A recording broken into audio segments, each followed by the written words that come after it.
अस्सलाम वालेकुम दोस्तों। दोस्तों ये आपके सामने जो है ना दो पिक्चर्स चल रही हैं, दो तस्वीरें हैं।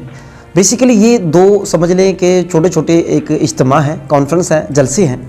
एक में आप देख सकते हैं हमारी जो मरीम नवाज़, मरीम नानी हम कहते हैं इसको, मरीम नानी साहबा है। और ये सामने दो चार जो है लोग वकील वकला गए। असल बेसिकली ये वकला कन्वेंशन है। देखिए दो चार वकील ठहरे हैं, कितने हैं गिनती के कुछ लोग। और दूसरी तरफ आप इस तरफ देख लें, खान साहब के साथ देख ले, ये पिक्चर देखिए अब, हज़ारों की तादाद में वकला वहाँ इकट्ठे हुए पड़े, पूरा हाल भरा हुआ है। और इधर यकीन करो मैंने वीडियो देखी, बिल्कुल खाली खाली पड़ी है कुर्सी, कोई नहीं है बैठने को, देखने सुनने वाला नहीं है।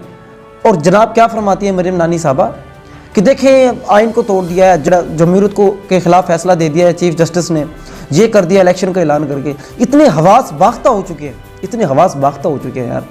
जजों के खिलाफ जो है ना करारदादे पास करना शुरू कर दिया है, उनके खिलाफ जो है ना हो गए हैं कि यार ये देखो हमेशा की तरह जैसे जो है ना इनका वतीरा है, नून लीग का वतीरा है कि इनकी सियासत जो हमेशा ख़ानदान के इर्द गिर्द घूमती रहती है। जब भी इनको इक़्तिदार से निकल जाता है हाथों से तो फिर ये ऐसे ही करते हैं, इदारों पे अटैक करते हैं। भाजपा जैसे शुरू से ही हमेशा से फ़ौज पे इनके साथ कभी नहीं बनी, अदलिया के साथ, तो मतलब ये सूरत हाल।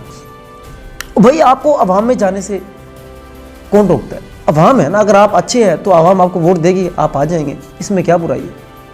बहरहाल ये देख लें, आपको पता चल जाएगा किसने कानून तोड़ा है, किसने नहीं तोड़ा, किसके साथ कौम है, किसके साथ वकला है, किसके साथ नहीं है, ये सब बिल्कुल आपके सामने है। बहरहाल ये तस्वीर दिखाने दी ताकि आपको पता चले कि इन लोगों की औकात क्या है, खान साहब क्या चीज़ है और इन लोगों की क्या औकात है, कितने लोग इनको सपोर्ट कर रहे हैं, वो ये सब आपके सामने है। बहुत शुक्रिया, अल्लाह हाफिज़।